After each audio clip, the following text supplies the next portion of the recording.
नमस्कार, मैं हूं पूजा सिंह। स्वागत है आप सभी का आपके अपने राजपथ और बुलंद आवाज पर। दोस्तों, भारतीय जनता पार्टी के कार्यकर्ता खुद दुखी हैं अपनी ही पार्टी से, रो रहे हैं, गिड़गिड़ा रहे हैं और अपने मन की व्यथा सुना सुना कर कह रहे हैं कि देखिए हमारी पार्टी में क्या कुछ चल रहा है।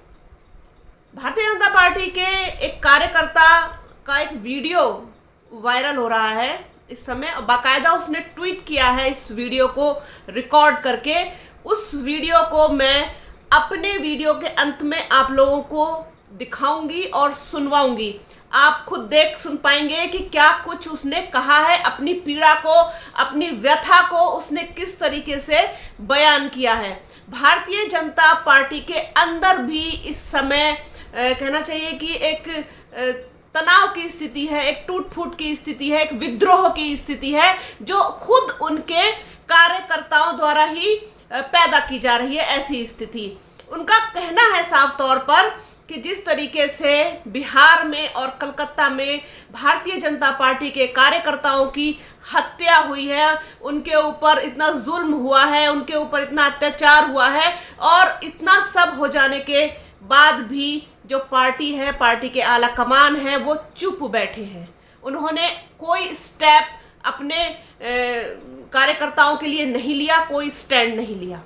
तो इस चीज़ की एक तो नाराज़गी है। दूसरा, ओम प्रकाश राजभर की एंट्री होती है, दारा सिंह चौहान की एंट्री होती है, और हो सकता है कि स्वाभाविक सी बात है कि मुख्तार अंसारी के बेटे अब्बास अंसारी की भी एंट्री हो जाए। तो ये चीज़ें कहीं ना कहीं बहुत दर्द और दुख पहुंचा रही हैं भारतीय जनता पार्टी के कार्यकर्ताओं को। तो साफ तौर पर कहना है भारतीय जनता पार्टी के कार्यकर्ता का कि आज हम इन लोगों को ले रहे हैं, भारतीय जनता पार्टी बाहरी लोगों को एंट्री करा रही है और अपने ही कार्यकर्ताओं की उपेक्षा कर रही है और अनदेखी कर रही है। कल को आप जो हमारे कार्यकर्ताओं के हत्यारे हैं, अगर वो भारतीय जनता पार्टी में शामिल होना चाहेंगे तो आप उनको भी ले लेंगे। इसका मतलब कोई सिद्धांत, कोई कहना चाहिए कि एक जो पार्टी के रूल्स होते हैं वो कुछ रह ही नहीं जाएंगे। फिर तो हमें भी अपनी एक अलग पार्टी बना लेनी चाहिए। ऐसा साफ तौर पर कहना है भारतीय जनता पार्टी के कार्यकर्ता का कि हम दूसरी पार्टी में तो नहीं जा सकते क्योंकि ये हमारी विचारधारा के खिलाफ है और हमारी विचारधारा नहीं मिलती है दूसरे लोगों से, इसलिए हम दूसरी पार्टी में तो नहीं जाएंगे। लेकिन अपनी ही पार्टी को सबक सिखाने के लिए, अपनी ही पार्टी के लोगों को, नेताओं को, अपने आला कमान को एक आईना दिखाने के लिए हम जो है एक अलग से कोई कार्यकारिणी का निर्माण कर लेते हैं, क्योंकि हमारी तो यहाँ पर अनदेखी हो रही है, हमारी यहाँ पर उपेक्षा हो रही है, और इस तरीके से तो नहीं चल पाएगा। साफ तौर पर उस कार्यकर्ता का दर्द, उसकी पीड़ा आप साफ तौर पर देख सकते हैं। दर्द और पीड़ा से कहीं ज़्यादा आपको जो है विद्रोह की जो है झलक आपको दिखाई देगी कि किस तरीके से वो जो है पूरे प्रकरण को बयान कर रहा है जो कार्यकर्ता है। तो कहीं ना कहीं आप ये देखिए कि अपने ही जो है चिराग से इनके घर को जो है आग न लग जाए, ये भी बहुत मुमकिन है, क्योंकि कुछ भी हो सकता है जब सत्ता का नशा, जब अहंकार, जब दंभ बहुत ज़्यादा बढ़ जाता है, जब दूसरों के ऊपर जुल्म, अत्याचार बहुत ज़्यादा बढ़ जाता है और उस पर भी आप चुप बैठते हैं, तो फिर आपके अपने लोग उस स्थिति से नहीं गुजरेंगे, ये आप कैसे कह सकते हैं? क्या इसकी गारंटी ले सकते हैं? आज इनको दर्द महसूस हो रहा है, बिहार में लाठीचार्ज हुआ या कलकत्ता में जो कुछ भी हुआ, तो इसके पीछे का जिम्मेदार कौन है? कहीं ना कहीं ये कांटे तो आपने ही बोए हैं ना। तो जब आपने बोए हैं तो जब काटेगा उसको कौन? फिर काटेंगे भी तो आप ही ना। आपका बोया आप ही तो काटेंगे, दूसरा थोड़ी ना काटेगा। जब दूसरे लोगों के ऊपर जुल्म होता है, अत्याचार होता है, लिंचिंग होती है, दूसरे धर्म, दूसरी जाति, दूसरे मजहब के लोगों को आप मार देते हैं, बुरी तरीके से उनका प्रताड़ना करते हैं, तो फिर आपके लोगों के साथ ऐसा क्यों नहीं होगा? इस बात की क्या गारंटी है? डेफिनेटली आपके लोगों के साथ भी ऐसा होगा, और तब भी आप ही के लोग चुप बैठेंगे। मजबूरी है उनकी, मजबूरी है, क्योंकि जिस जनता ने आपको वोट दे करके, जिता करके, बहुमत के साथ आपको संसद में बिठाया है, आपको विधानसभा में बिठाया है, तो वही लोग जो है आपसे सवाल नहीं करेंगे कि आपने तब तो चुप रहे और आप इस पर आप बोल रहे हैं। तो ये तो इनकी मजबूरी है भैया, बोलना ना बोलना इनकी मजबूरी है। बोलेंगे तो भी फंसेंगे और नहीं बोलेंगे तो भी फंसेंगे। दोनों तरफ से इनकी गर्दन फंस चुकी है, क्योंकि अगर ये किसी भी मुद्दे पर, किसी के ऊपर भी हुए अत्याचार पर अगर ये बोलते हैं और अपने व्यक्ति पर जब हो रहा है और ये खामोश रहते हैं, तो इनके कार्यकर्ता नाराज होते हैं, और अगर नहीं बोलते हैं तो जनता नाराज होती है। तो गर्दन तो देखिए दोनों तरफ से फंसी है इनकी। तो इसीलिए इनको जो है इस समय बौखलाहट जो है वो नजर आ रही है इनके चेहरों पर, इनके कार्यकर्ताओं में, इनकी पार्टी के अंदर। और आप ये देखिए कि जिस तरीके से इनके अंदर ही जो है एक बगावत जैसी, एक विद्रोह का स्वर जो है चल रहा है। हालांकि इन सब चीज़ों को मैनेज करने में बीजेपी जो है वो महारथी है, उसको महारत हासिल है। वो सब चीज़ों का को मैनेज कर लेती है, सारा डैमेज को कंट्रोल कर लेती है। लेकिन जिस तरीके का दर्द और जिस तरीके की ये कहना चाहिए कि खिसियाहट जो है वो इस कार्यकर्ता में आप देख सकते हैं कि जिस तरीके से इसने बात की है। अभी आपको वो वीडियो दिखवाएंगे और सुनवाएंगे, आप देखिएगा।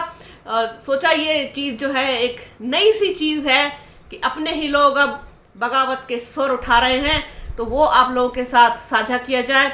आप लोग बने रहिए राजपथ और बुलंद आवाज के साथ। हमारे चैनल को लाइक कीजिए, शेयर कीजिए, सब्सक्राइब कीजिए, बेल आइकन ज़रूर दबाइएगा। वीडियो को अंत तक प्लीज़ पूरा ज़रूर देखिएगा। अपना और अपनों का बहुत ख्याल रखिए। जल्द मिलूंगी आपसे एक नए वीडियो में, एक नए मुद्दे के साथ, एक नई चर्चा में। तब तक के लिए जय हिंद। नमस्कार भाइयों, जैसे कलकत्ता और बिहार में कार्यकर्ताओं की हत्या हुई, इस हत्या के लिए कहीं ना कहीं अपनी पार्टी ही जिम्मेदार है, क्योंकि हम कल फिर से ऐसे लोगों को, हत्यारों को अपनी पार्टी में ले सकते हैं। ये हमारी विचारधारा बन चुकी है। ये नई विचारधारा है जो आज फल फूल रही है। इस पर कुछ लोग, जो कहा जाता है कि जो लोग पार्टी पर हावी हैं, यह उनकी विचारधारा है, बाकी लोगों की नहीं।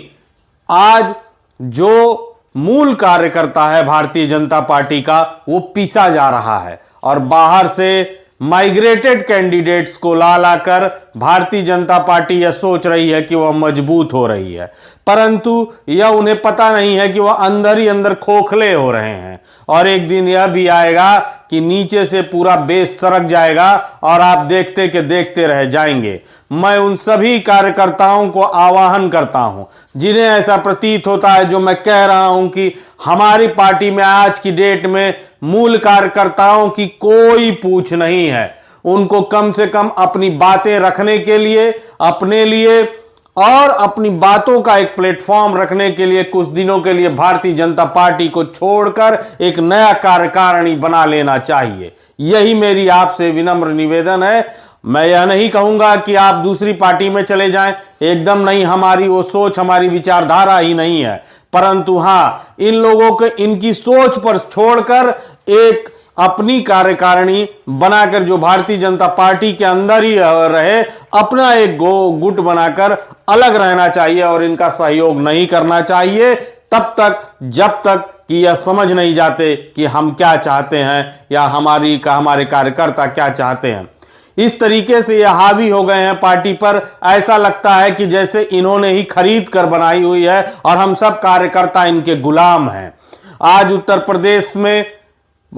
प्रदेश में मैं माननीय योगी आदित्यनाथ जी से कहना चाहूंगा, आप कार्यकर्ताओं के लिए आपको खड़ा होना पड़ेगा, नहीं तो इसी तरीके से जिस प्रकार से हमें गुलाम बना दिया गया है, हम बने रहेंगे। आज ऐसा प्रतीत होता है जैसे उत्तर प्रदेश में किसी आक्रांता का, उत्तर प्रदेश की जो भारतीय जनता पार्टी के कार्यकर्ता हैं, उनके ऊपर जबरदस्ती किसी ने कब्जा कर लिया है और कल हम जिसका विरोध कर रहे होते हैं वही व्यक्ति हमारे सामने खड़ा होता है। आप बताएं कि हमारी हालत क्या होगी। आप कार्यकर्ताओं की हत्या कर रहे हैं और यह मैं होने नहीं दूंगा और यह हम पूरे कार्यकर्ता होने नहीं देंगे। बहुत बर्दाश्त कर चुके, ये चुप चुप चुप चुप रहने की अब जो आदत है वह नहीं चलेगी। नमस्कार।